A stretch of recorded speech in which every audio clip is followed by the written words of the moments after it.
why I would buy a house, what's the purpose, am I throwing my money away, the American dream is dead. If you are one of the hundreds and thousands of people that are thinking about that and questioning why you should buy a house in 2026, this video is for you. So I've developed something that's called the mortgage life plan. It kind of breaks down something that a lot of you are questioning, and even myself, even after owning properties, I question myself. I've put together this plan, right? And it's sometimes almost an ever-changing, details. However, the grand scheme of things remains the same. This really came down from the first time that I bought a house. It wasn't even my idea.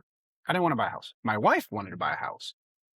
And as a good husband, I'm like, absolutely. You know what? I need to give my wife and my kids, I need to give them a roof over their head. I need to be able to create something solid for them. So the original idea of buying a house was for them to go into the house and then pay it off, and it would be theirs, right? As an inheritance per se, right? Kind of leave a legacy and, change their dynamics and so on and so forth. However, as time went on, we started doing other things. So this is what our timeline kind of looked like, right? We had more kids. We moved from one place to the other. Interest rates, came down. We refinanced. We took money out. And we did a whole bunch of different things, with properties. We purchased more properties, right? And now we have rentals, and we were able to buy what at that time felt like almost like a dream home. Okay. I saw it more like the next step in building our wealth. And it's a matter of fact that's really what it was, right? And so we have a beautiful home, we have the pool, we have, the casita, we have, everything, to what our budget allows. And it's been phenomenal because we've been able to build little by little. However, this plan of what happens next is always there. So what I did was develop a plan to kind of walk somebody through what it actually looks like from point A to point Z. What does it look like at the end? What does it look like at the beginning? This is, in a nutshell, what it looks like. Number one, you're buying a house today so you can enjoy and reap the benefits in the future. All right, so I know that sounds kind of redundant, but I really need to put this into perspective. No one ever buys a house and says, hey, I am going to look at what the value is going to be of this property in 40 years from today. Realistically, nobody does that. Most people are purchasing a property and they want to know what it's worth in a month. And it's just not how real estate works. Real estate is one of the most soundest investments that you can do. One, it'll never go out of demand. All right. I don't care what or how you do it. Real estate, a piece of property where people live, is always going to be in demand, period. However, we lose and we have this illusion that we're going to become millions overnight by holding this piece of real estate. So that's point number one. Point number two, the interest rate that I'm buying the house with today is what tells me when I should buy a house. Wrong. It does not do that. What it does do is it tells you what budget and what range you should purchase a property in. The higher the interest rates, obviously, the more difficult it is for you to purchase a property. And this isn't going to be a rate discussion topic. However, it is extremely important, and I do recognize that. Point number three, when you are done paying the property off, what happens? So I want you to kind of think about that. I had to take all of this into consideration when I was building my plan. Now, at the beginning, I told you that this is something that I've built over for myself, and I've been lending for 10 years. Well, a little bit more than a decade now. I've helped hundreds of people purchase properties, primary residence, vacation homes, investment properties. I've built some fantastic strategies for people during COVID. I mean, we had people that,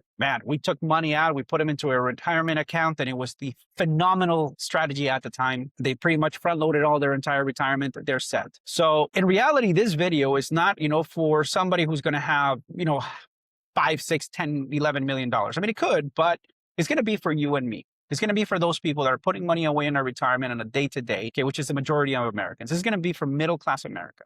This isn't, for the elite, okay? That's going to be a different strategy. This is for you and me. So as I was building this, I had to take all those 3 points into consideration. So I started with our first home. This is how it went.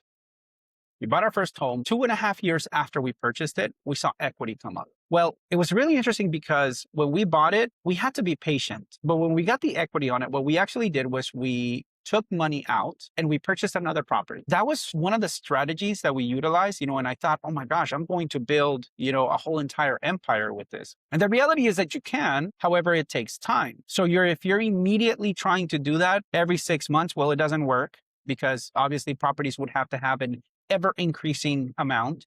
So it takes gaps. 2 to 3 years is usually when you want to take money out, if available, and then you will go out and purchase another property. And that's essentially what we did. So we fast forward, we built that in 10 years. We bought our first house, and then in 10 years, we thankfully, had 10 properties or 5 properties. I'm sorry. At that point is when we were able to purchase our primary residence that we wanted. But in that period of time, right, we're still young. We're still we're still under 40. And then the questions started happening. Hey, what happens next? Did we meet it? Are we done? Because the properties are rented out. Okay. Maintenance and things like that are happening on that. And now we have our primary residence. But it almost felt like the dream had just become stagnant. It was like, okay, well, that's it. We're done. Right. And there's nothing more to do. And that kind of started creating the question of like, what happens next? So in 10 years, we built those properties. Then we have our 6th property as a primary residence. What do we do next is going to make a big difference. So I started questioning this.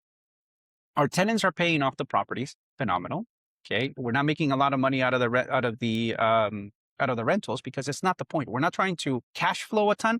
We're trying to take enough money out of those rentals, in order for us to be able to put the money back into it when the repairs arise. And yes, rent will come in, and you got to see this is an investment. Okay. If you have the expectation of buying a rental property and that you're going to become extremely rich with it overnight, no, it doesn't happen. Okay. And you have to account for incidentals. The property might not need them every month, but when it does, it requires a lot more. I've had that happen. I've replaced ACs. I'm about to replace a roof.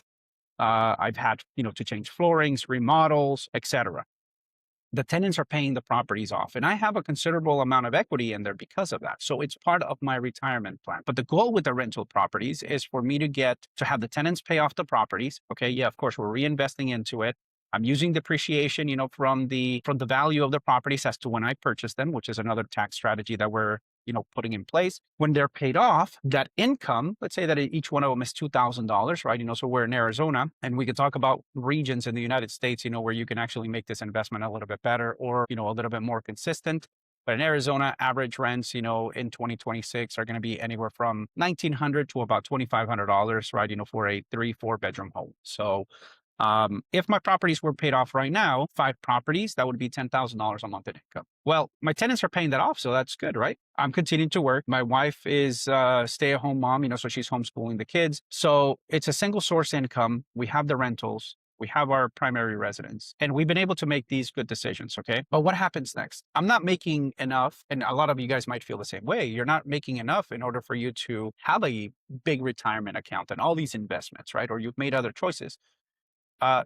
So you have the rental properties, you're not putting a lot of money into retirement, and you're paying off your primary mortgage. And it almost feels like, well, I'm losing money. I'm behind, right? I'm never going to get to retire. And the reality is that it's not. It takes patience, So here's the next stage of that plan. The next stage of that plan for us is to pay the home off, our primary residence, as much as we possibly can, and turn it into a home equity conversion mortgage. So our tenants pay off the homes, and we're going to fast forward now to when we retire. Okay. So I'm going to do a big jump right now. So we were, in our 40s now, and now we have 20 years more left to go. Our current mortgage, when we purchased our property, okay, we were 35, which means that if you add 30 years to that, just making regular minimum mortgage payments, assuming that you keep the same mortgage, right? Because that's really important. So we're going to be 85 by the time we pay the home off. Well, if I want to retire early or just retire at 62, 65, if that is even possible, I can't have a really big mortgage because that means I got to take money from my retirement accounts and from the rental incomes that I have in order for me to pay off that property there. But the other properties are already paid off. So let's talk about this concept of acquiring the money from these rental properties and never having to repay it. Financial planners love this strategy because it allows them to manage the money and the funds, protect the client or their retiree a lot more than if they were to, just take all that money out to pay off a mortgage and then they don't have the money or access to it. So our next plan, okay, so we bought the house when we were 35. It should be paid off by the age of 85, right? That's 30-year mortgage. That's assuming we don't refinance. To lower down the mortgage so we can have more cash flow. I'm not going to wait until that time though. See, a home equity conversion mortgage is going to allow me to, at age 62, as long as I owe 50% or under on the property, to be able to turn on a spigot that eliminates my mortgage payments for the rest of my life. And now there's a couple of reasons why we're going to do that. We're going to have the rental income coming from there. I technically didn't have to put in a ton of money into my retirement, okay, into a 401k, a Roth IRA, a SEP or a simple, whatever type of plan you want to have. I didn't have to put a ton of money into that because the rental properties are going to help me with it. I'm going to have estimated, $10,000 in income a month from those rental properties. That's assuming that rentals remain the same. We're obviously going to collect Social Security. So we'll have the rental income and we'll have the Social Security. And of course, we'll have some of those, retirement accounts, right? And whatnot. But the biggest expense is going to be on the house, on my primary mortgage. So I'm sure that a lot of you guys are going to be like, oh, well, why would you want to sell it? What are you going to leave over to the kids? Well, first off, by the time I'm 85, my kids should have a full-blown adult life. Okay, that's my legacy to them, leaving them in good hands, teaching them how to be good adults. However, what am I going to leave them? Well, I have a bunch of rental properties too. I'm potentially going to also have, some retirement and possibly other investments. I mean, I'm still young, right? So I'm not done, but this is a mortgage plan. This is why I want to do it. So I want to buy a property and then at some point be able to turn it, into a home equity conversion. Now, how does that work? And why would I do that? Let's suppose that my wife and I at this point are 62, right? We bought the house when we were 35. So technically we should have, about maybe 15 years left in the mortgage. One thing we're not accounting for is the value increase. So is it necessary for me to wait until I pay off the current mortgage to 50%? The answer is no. It depends on the value of the property on when I'm actually activating this home equity conversion. Let's say that the property that I have, when I bought it was $600,000. Okay, I was age 35. If I wait 15 years for that property to appreciate, my expectation is that it's going to be worth at least $750. Okay, that's the power of compounding. I've been waiting 15 years for this. Okay, so every mortgage payment that I'm making, I'm putting that. So the property is worth $750. After my money down and everything, I probably owe, let's say, $250,000 into it. So what now? I am going to do a line of credit on my primary residence, even if I don't need the money. Actually, as a matter of fact, when I don't need the money is when I really want to do this, because that line of credit is going to be ever increasing. And this is why it's a mortgage life plan.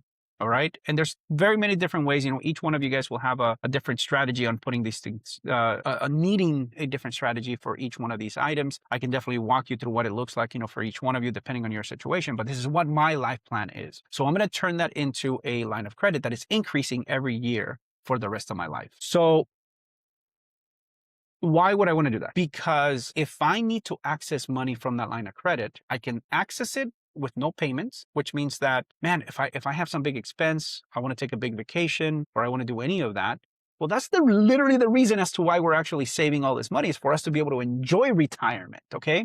Don't miss that. We become grandparents, become great grandparents. Our kids are now living in a different place, right? Now we want to relax and go out and do the money that we are working for today. We want to be able to enjoy it later. It's not just about the legacy. Yes, it is really important, but don't forget about yourself. That is one of the greatest lessons that you can teach your kids, is don't forget about yourself. If I do this home equity line of credit, okay, and not have to ever make a payment on it, I am literally protecting my wife. So as a man, that's what I want to do. I want to protect my family. I want to leave her in good hands. We will not have a mortgage payment after 62, period. We can live in the house until we die. And the beautiful part about this is it is a planning tool, because she'll have the rental income. She'll have her rich Social Security. Obviously, we'll have my Social Security. We can go out there and enjoy. We have no mortgage payment. If we wanted to take some of that money and then purchase another property, well, I don't have a primary mortgage payment. I can technically go and purchase a second home. Okay, I only need to live in my house, for 6 months and 1 day. And it's just a beautiful planning tool. So it gives me a different purpose, for me to purchase or for me to pay off the mortgage. Well, I don't need to pay it off completely. If I pay it off completely, perfect, right? But if I pay it off completely, then that means that, think about this. It's $100,000 that I put into an equity on the property. And if I intend on never accessing it, well, man, I worked all my life for that. For what? Just to leave it back and just do nothing with it? I want to put this in perspective. Okay. So if you are purchasing a property today in 2026, 2056 is 30 years from today. Not 30 years to you. If you're 20 years old, you'll be 50. If you're 30 years old, you'll be 60. If you're 40 years old, you'll be 70. I heard this from a good friend of mine. He said that mortgage is French for payments till death. I don't know about you guys. I don't plan on doing that. I don't want to do that. Paying off a mortgage and, say you buy a $500,000 house today doesn't mean that you have to pay all $500,000 for you to live in the rest of your life. And yes, you can still inherit it and you can still leave it over to your kids. And it is a phenomenal tool. So in a nutshell, this is what it looks like. We bought our houses. We bought our first home. We took equity out of that property. We purchased a second home, rented out the first. And we did that 5 times. When we had built enough, we rented out all those properties. We hired a property manager now. Okay, we learned our lesson on that. Now, we only have 1 property. So there's 6 total real estate properties. At that time, you can retire and live comfortably. You can keep on working without having to feel like you're behind the 8 ball. And you're using real estate to really, truly get ahead in life. But it must be done wisely, and it has to be done part of your plan. If you want to have some more conversations around this, if you have any questions or left any gaps, I'm going to be doing a little bit more videos. Please subscribe, share, comment. Let me know what your thoughts are on this. I want to know what your position is and what some of your goals are. You don't have to be a multimillionaire in order for you to have a very comfortable retirement, okay? And a 401k, a Roth IRA is not the only solution for you to be able to live comfortably. You just have to plan it correctly. As a matter of fact, you could do this just with 1 property, but it has to be done in a good way, in a planned way. So I want to hear your comments. I want to hear what you guys think about this. And if you're ready to actually start this process and you want to put a little bit of a plan together, want to have a quick conversation, make sure to shoot me an email, give me a call. Our information is right here down below. Subscribe, guys. And I really hope that this is going to help you inspire and bring a little bit of that anxiety down, because the United States is a beautiful place. We can do this. So keep that in mind. I'll talk to you guys soon.